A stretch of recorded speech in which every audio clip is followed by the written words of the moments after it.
Hello, everyone, and welcome to the Center for Financial Social Work's monthly free webinar. Our topic today is the role of artificial intelligence in your finances. I am Rita Wolfson, the founder of Financial Social Work. With me today is Eric Schatz, and he is totally in charge of all things digital and technical. And for any of you that have spoken with me and said how beautiful our website is, he's responsible for that too. And our very special guest speaker is Dr. Matthew Schwartz, and he has a lot of wonderful information to share with you. And I know you will be so glad you joined us today. So let's do a little housekeeping. There's probably no chat box messages, but you can check. Don't share the slides. They are proprietary, but you will receive the recording. It will be on the FSW website and on our YouTube channel within a few days, and it will be emailed to you within a few days. There's no CE or certificate of attendance for this training, just all the wonderful information you're going to learn. You can type your questions into the question box, and we will answer as many as time permits once we finish the presentation. If you have any tech issues, go to financialsocialwork.com and use the chat box. Sorry, that didn't lay out right, but you can use the chat box for any tech issues, and Eric will help you with them. I'd like to begin with our financial social work affirmation that goes just for today. I will love myself enough to face my fears, practice self-acceptance, and embrace hope. I will silence my inner critic, speak my truth, and make peace with myself and with my past. Just for today, I will give myself permission to eliminate toxic people, beliefs, and behaviors from my life. And just for today, I will prepare for a better tomorrow by healing my relationship with my money and with myself today. So I want to encourage you to stay with us till the end, because we have a special discount scheduled just for attendees. Before I introduce Dr. Schwartz to you when he does his AI training, I want to just explain to you a little bit about financial social work so you understand why we supply and provide these monthly free webinars. We know that no one chooses to have money problems, but unfortunately, most people do. They need trustworthy, reliable professionals with whom to process all things monetary. They need a safe, non-judgmental space where they may talk and learn about money. And everyone needs someone and somewhere to share their money secrets and the questions that they've been hiding from or avoiding all of their lives. They need someone who practices financial social work, which is inclusive and available to everyone.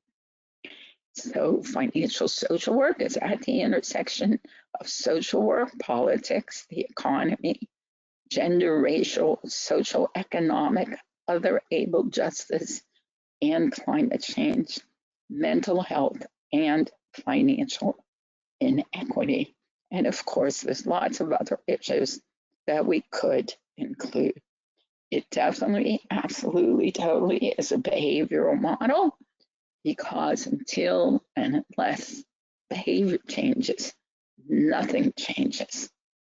And financial behavior is represented by how one earns, spends, saves, shares, and borrows.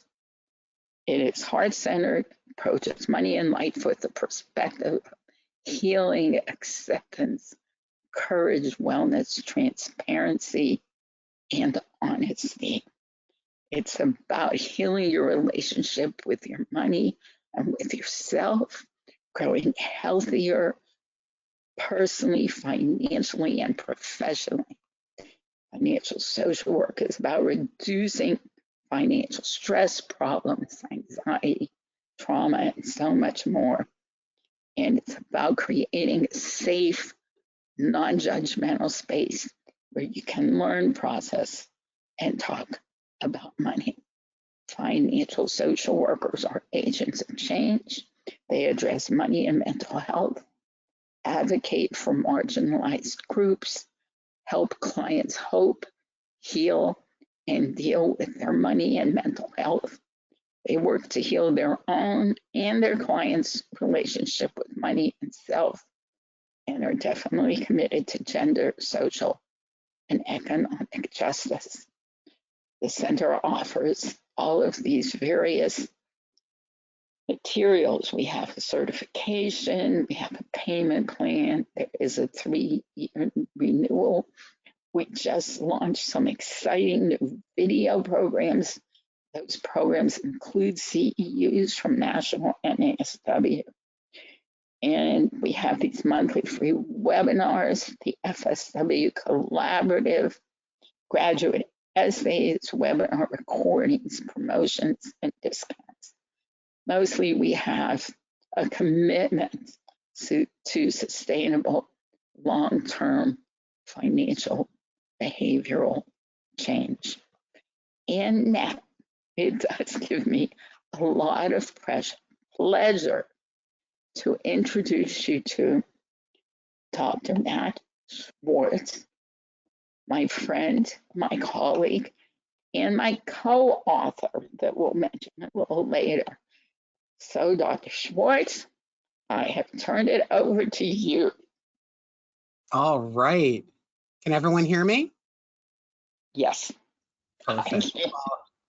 All righty. Let me just make sure. And you can see my presentation, correct? Yes. All right. Welcome, everyone. So today, we're going to learn about the role of artificial intelligence, or AI, in our finances. So welcome. I'm glad that you're all here. Thank you all for registering. And more importantly, thank you for showing up. As Rita, thank you for the introduction. My name is Dr. Matt. I've been honored to do a few of these webinars in the past. I'm a licensed clinical social worker and a certified financial social worker.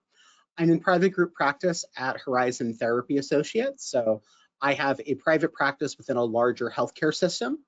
And I'm excited to do this webinar with you. Please feel free to connect with me. You can drop your LinkedIn or social media links or your email in the chat box. I always like connecting and hearing from people. And of course, all of my contact information is at drmattdsw.com. So let's start with a quick poll. And Rita, this is on a scale of 1 to 5, I believe, not 1 through 10, where 1 is, I have no idea what AI is, to 5, I am an AI expert. And just where would you put yourselves right now?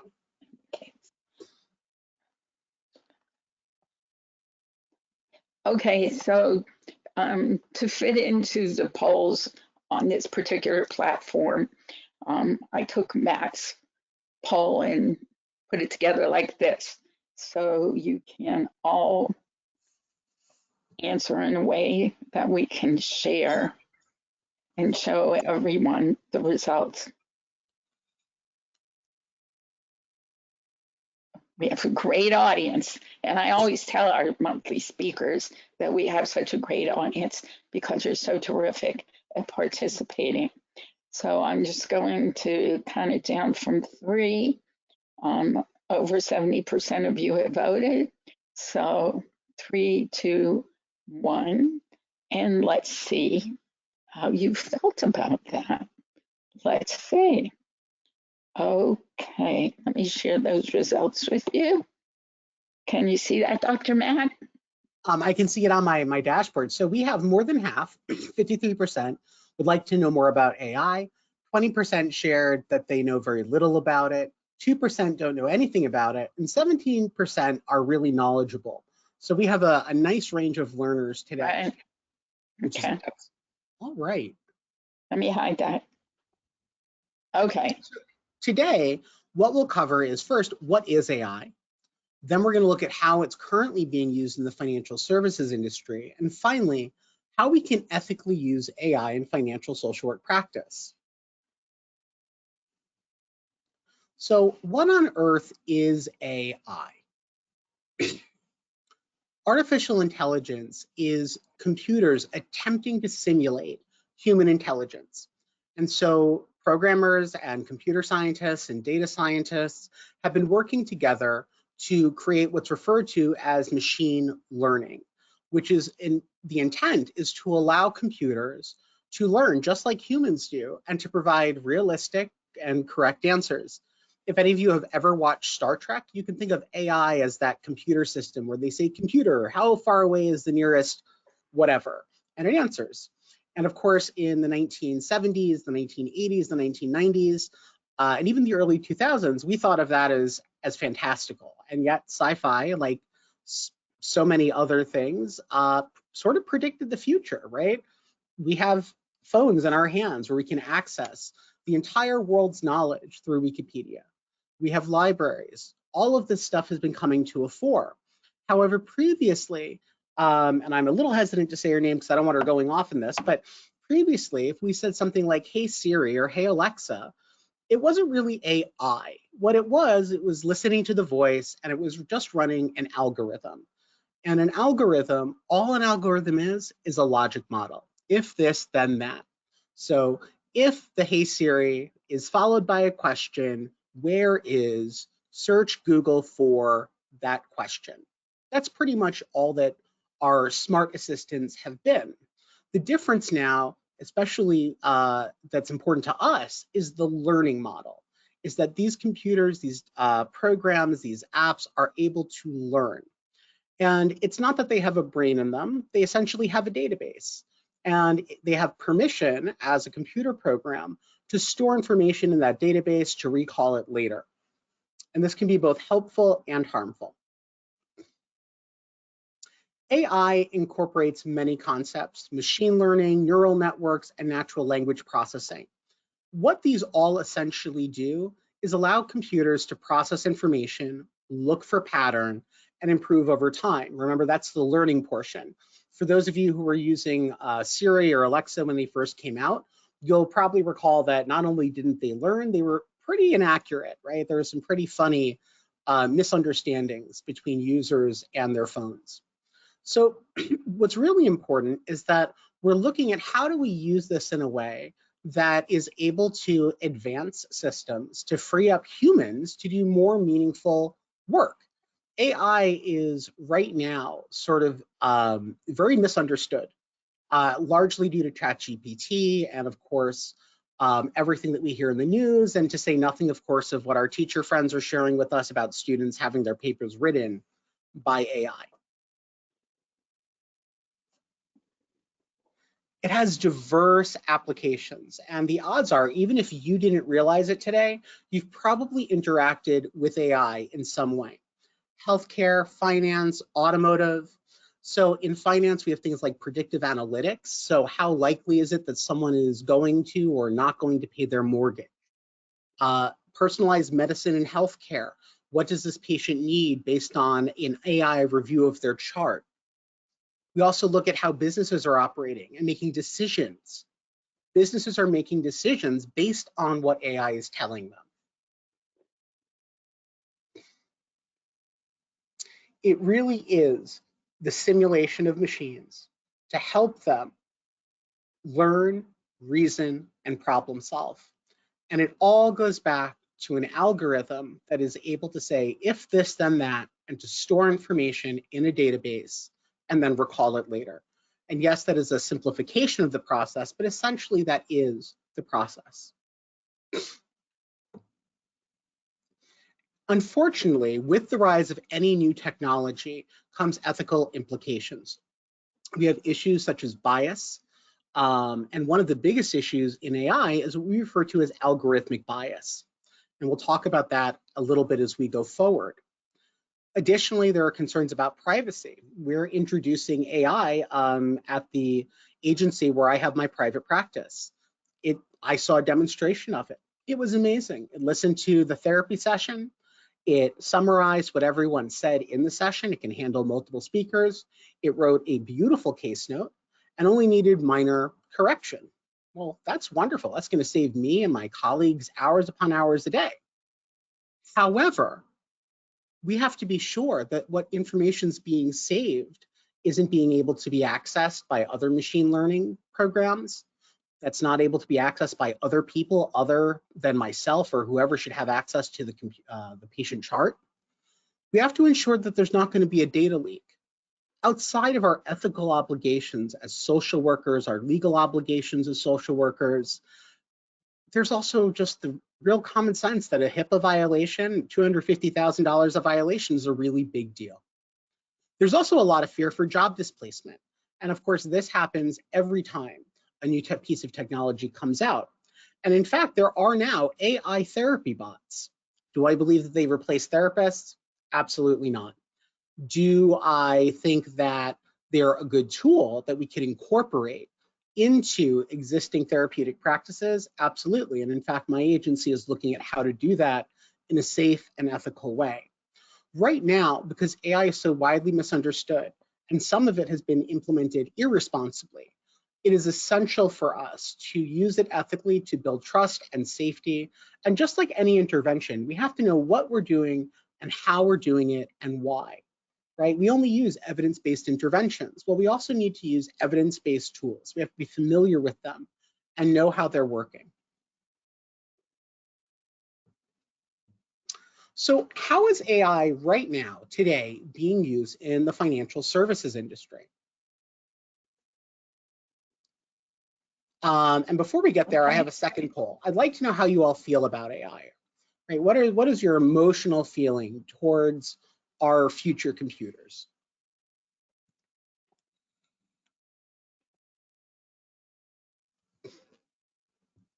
And you can answer, you can click more than one.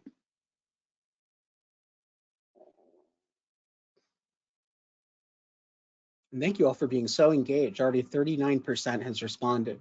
Truly appreciate it, everyone. And also, Eric, our tech guy, really wanted me to make sure that I tell you I am really a human. This is not an AI voice recording, though that is something that is possible to make. Deepfakes are a real concern. But yes, I am a real, in fact, I'm totally a real person. Now, of course, if I were an AI trying to trick you, I would say that. So, I mean, you know, take it for what it's worth. All right, so 75% voted. We have only 8% with a negative view, 42% with a positive view, 53% are concerned, and 35% are uncertain.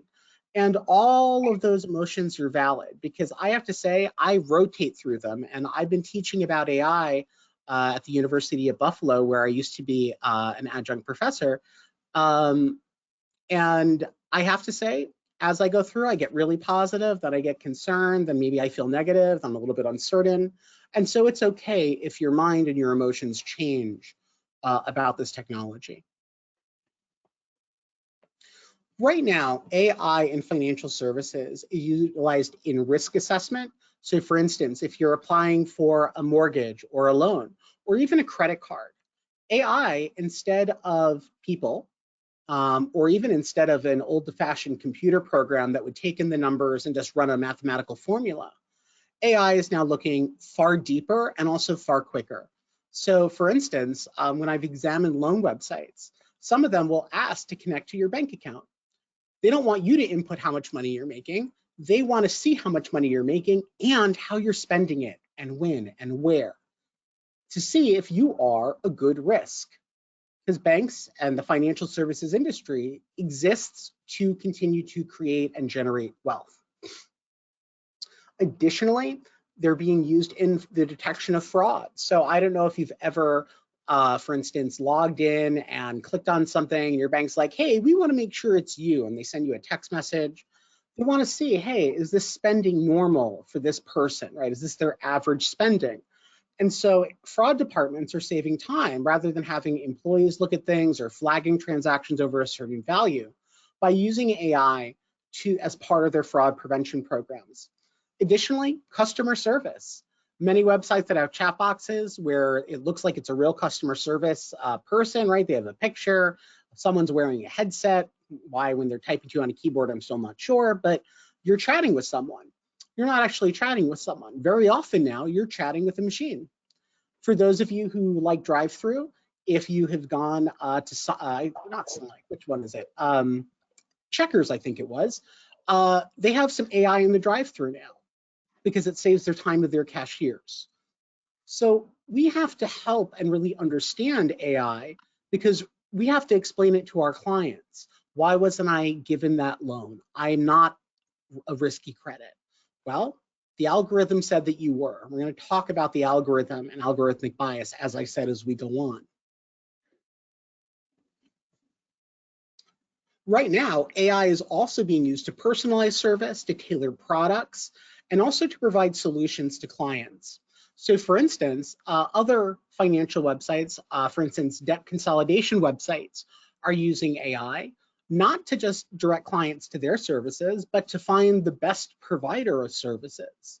And so it can provide recommendations for our clients who are looking to either do debt consolidation or debt remediation.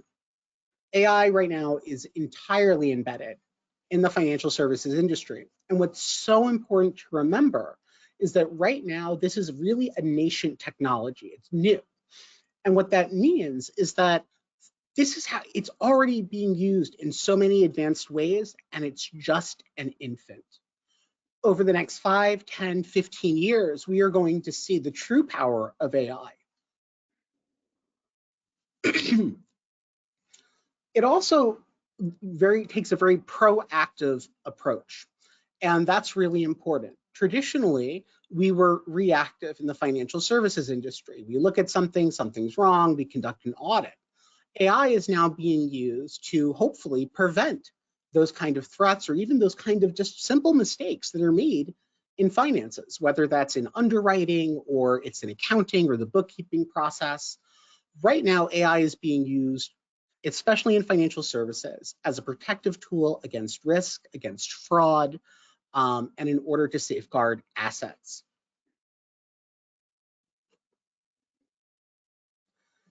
So for instance, we mentioned, or I mentioned earlier, that AI was being used as a mechanism against fraud. And I said that we were traditionally pretty darn reactive. Right now, when things are proactive, the computer is actually actively looking for threats. It's looking to say, hey, did something hinky happen here? Is there something that we need to be aware of? And again, this allows customer service workers, financial service workers, a lot more free time to work with clients and to build better products.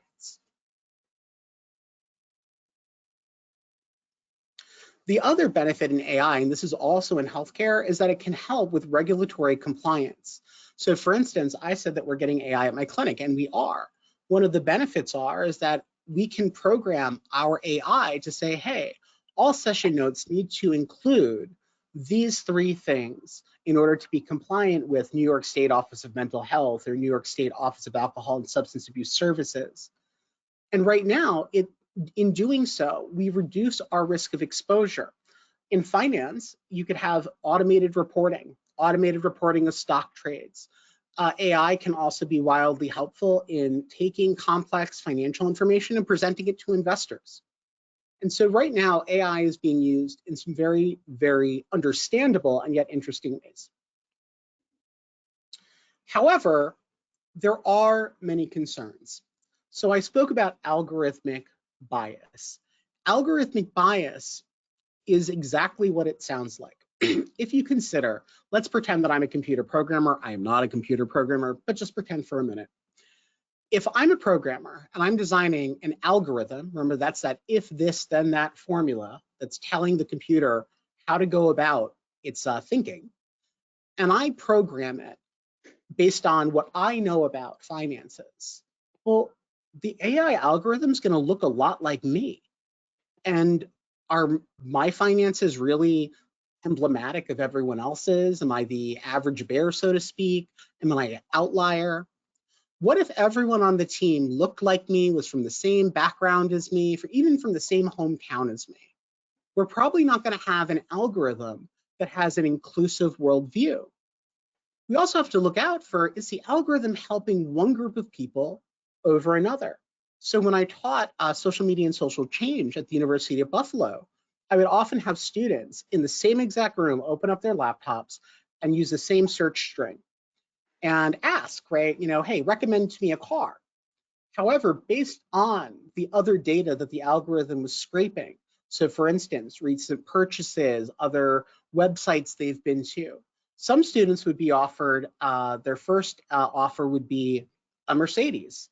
Other students' first offer would be buy local used cars. They're in the same location using the same system. And yet the algorithm is providing wildly different answers based on what it thinks it knows of my students. We call some of the ways that the algorithm can impact our clients digital redlining. So for instance, if I have an algorithm set up to promote, I don't know, maybe I'm selling my house, but I only promote it to folks in a certain zip code. Other people won't have an equal opportunity to come look at my property and to maybe make an offer. And so what's happening is that algorithms are sort of skating around sometimes other requirements like equal opportunities in housing. Algorithms are also being used in the criminal justice system.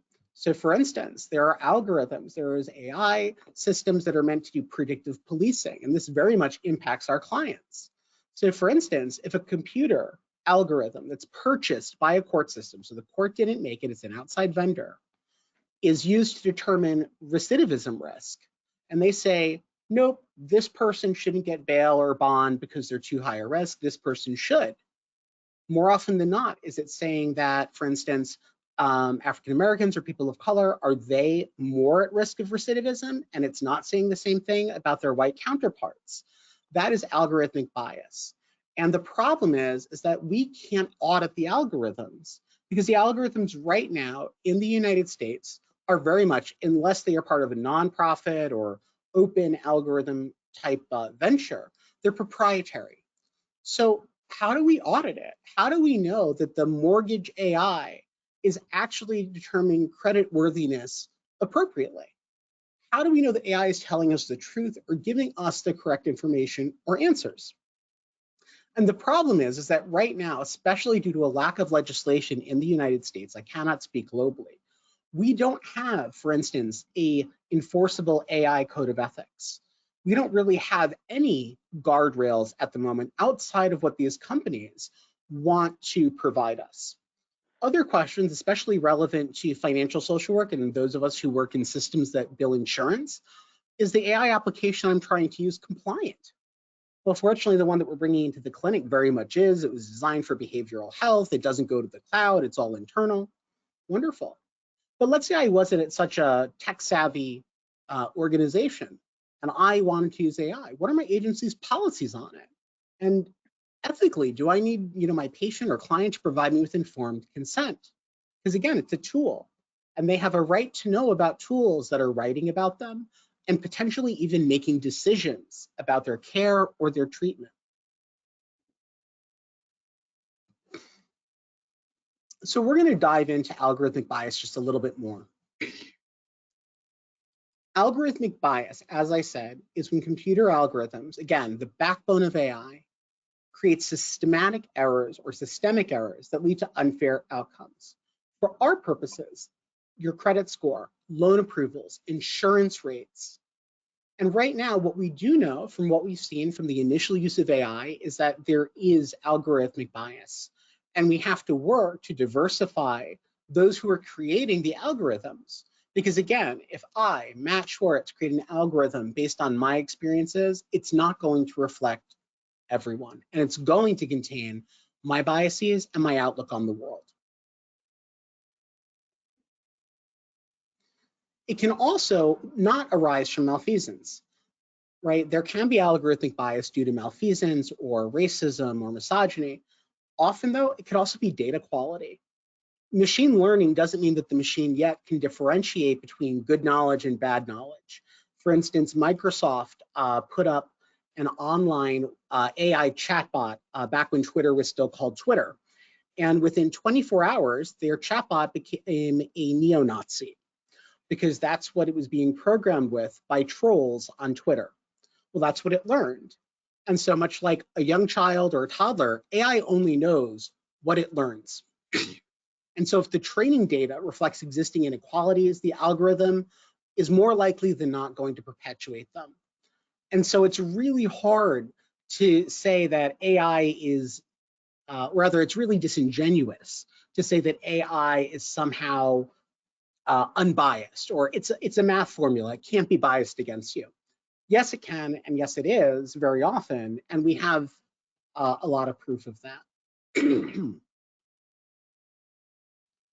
So for instance, oops, I don't know why I did my slide again. Come on, you. Oh, we're stuck in a loop for a second, I apologize. So how do we ethically use AI in financial social work practice? So the main ethical principles around AI are fairness. That means that we don't have algorithmic bias. Transparency, that means that we know how the algorithm works. Accountability, there's someone who can answer for the algorithm. And privacy, that means people's private information is not being necessarily used to train AI further. So for instance, very often when data is uploaded into AI systems, the AI systems saves that data and then works to learn from it. And of course, there's a whole host of copyright issues that are currently being worked out in various courts. And so we want to have a firm foundation when we're looking at AI solutions that not only comply with regulations, and of course, as I said, there aren't these AI regulations, but I'm talking about professional regulations, and that also align with our social work values.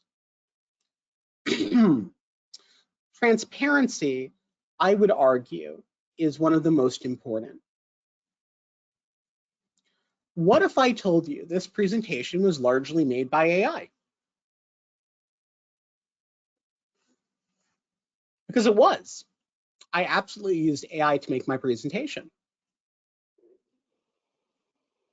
There's nothing wrong with using AI. We just need to be open about doing so. The other thing is that we have to be really ethical when doing so, and so we have to be accountable when we're using AI.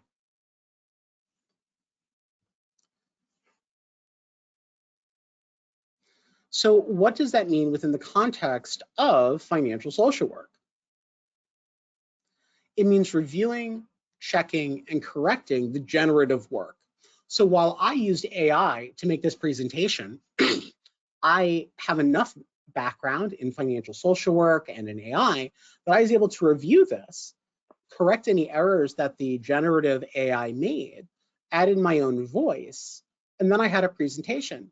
It saved me probably a good 3 hours. Normally my presentations take a while to create. If we don't, we can have some pretty career-ending things happen. And just one example of that, many of you probably saw it in the news. There was a lawyer who used ChatGPT in court and cited fake cases. The lawyer needed to write a brief, and so the lawyer went into ChatGPT, and the lawyer said, hey, I need a response to this citing case law. Well, ChatGPT said, fine. And it cited case law, but it made up the case law. And the clients, their legal clients have a lot of issues now, and of course, so do the attorneys. AI still very much requires human oversight. We are not at the point where we can set it and forget it. So what AI tools are out there for me to use, right? This is why we're here. How can we use AI in financial social work? The real question probably should be, what tools aren't out there? Every day there is a new AI app. You are able to, for instance, take with permission, of course, client's financial data and ask any AI to summarize it, or to look at their financial spending and to pick out 3 things where our clients are being overcharged. We're able to use AI to come up with treatment plans. We're able to use AI to analyze our patients' spending and income. So reality is that using AI, as long as you're not putting in private health information, PHI, or if you are, that you have patient informed consent or client informed consent, and of course, it's HIPAA compliant, you can absolutely use AI in your work. You could even have, if you wanted a financial meditation video, you could have AI create it. If a client needs a mantra or a song to help them not go on a spending spree, AI can create it.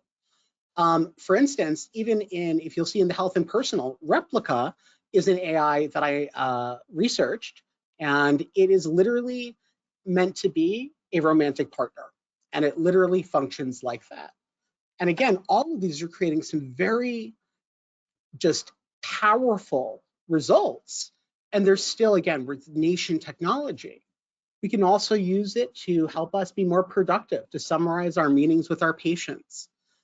Right now, the sky is the limit. Up and until we get much better guardrails, the NASW updates our technology standards, because our technology standards were outdated as soon as they were published, because that's the nature of tech. That being said, we're going to start finding really creative ways of using AI with our clients. So if you think about what you do with your clients, you do worksheets with your clients, AI can make you a customized worksheet. And not just a customized worksheet for your kind of practice, but a customized worksheet specifically tailored to your client. And it takes maybe 1 or 2 sentences to have it come up with. Some of these tools are free, some of these tools are freemium, which means that you can get a little bit, but if you want the whole thing, you need to pay for it. Additionally, AI is entering the world of translation. And while, especially someone who's bilingual, I don't trust it myself yet.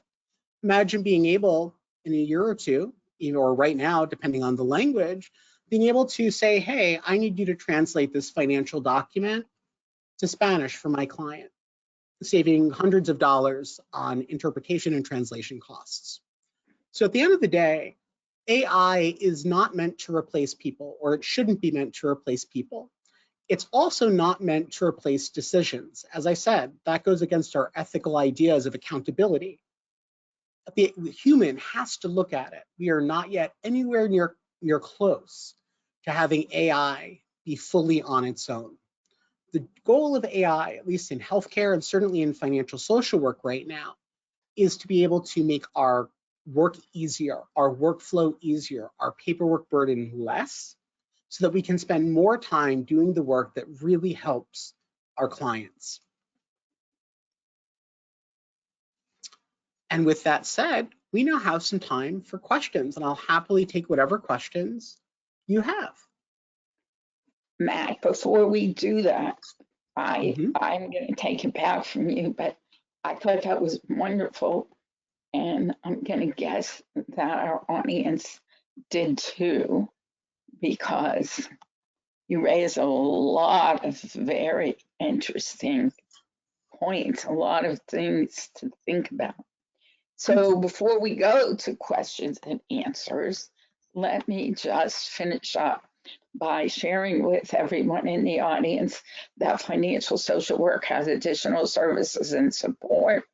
We do have a wellness magazine, we have our directory, we have our partner program, and we have our financial social work collaborative. Those are 4 graduates who created the collaborative and schedule networking and training sessions.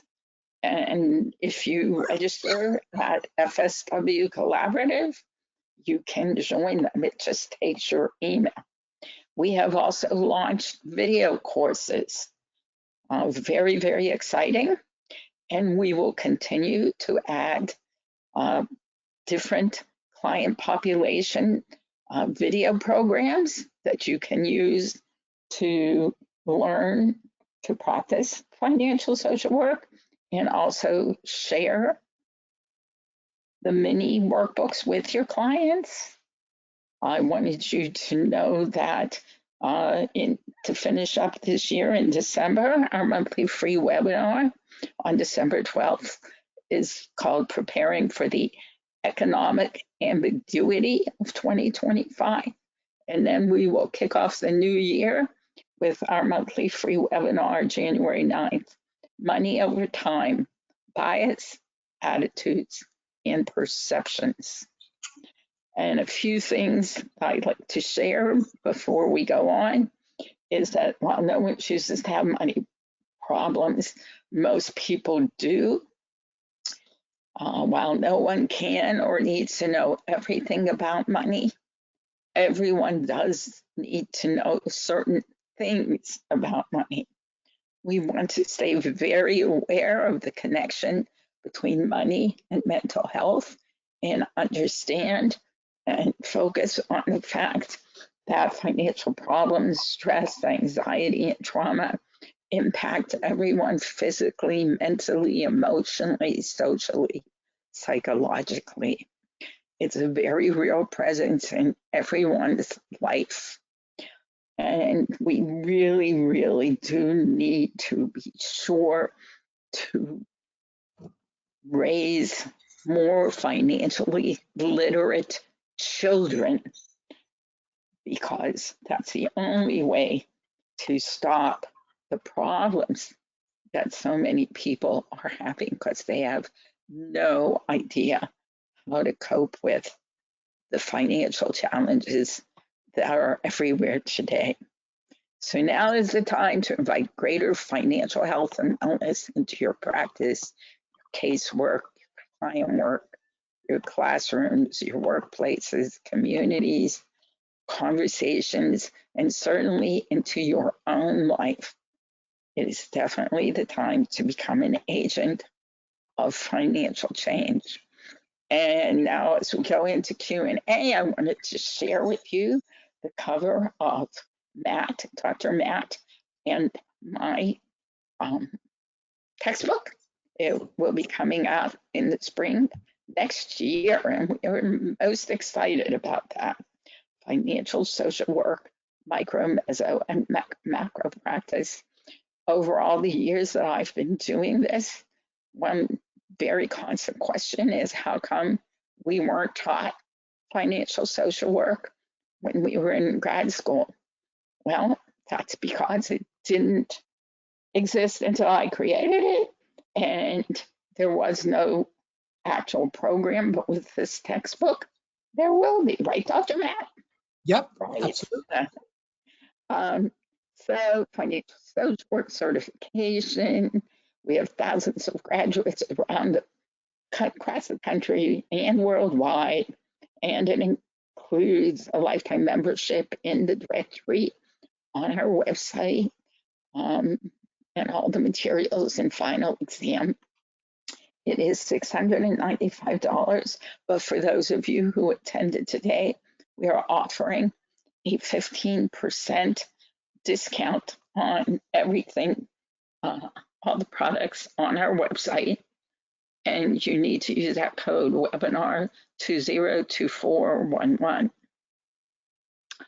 And with that, Eric, do we have questions?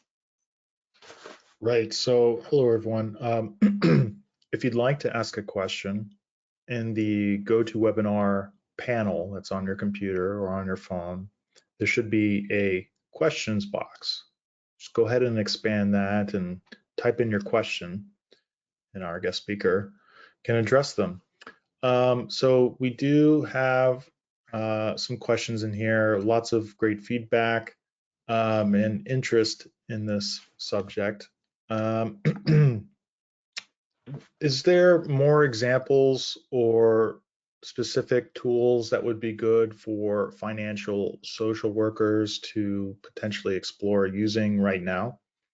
So right now, I would caution against it a little bit, only because a lot of the tools that are currently being designed are really for investment brokers and traders.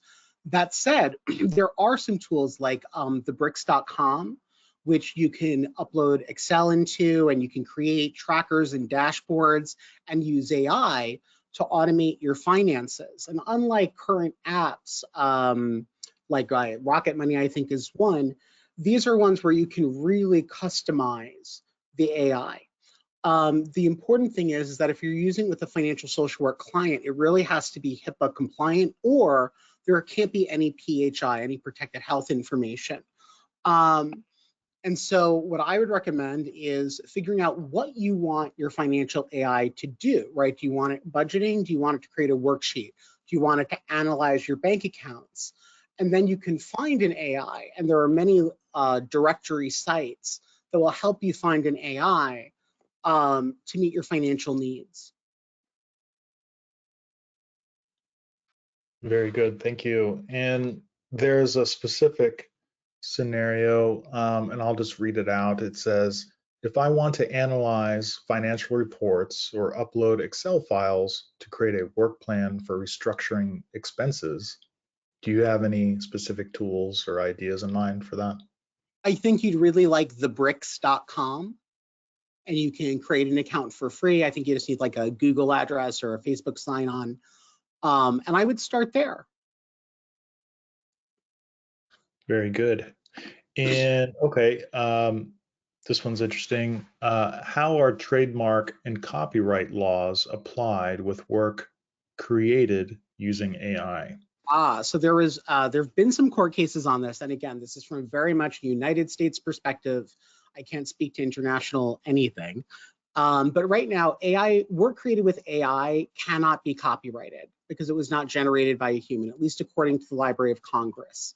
Whether or not this remains the same, I don't know. There are new AI artists out there who are defining themselves as AI artists, and they're saying, hey, what we're doing is no different than collage artists.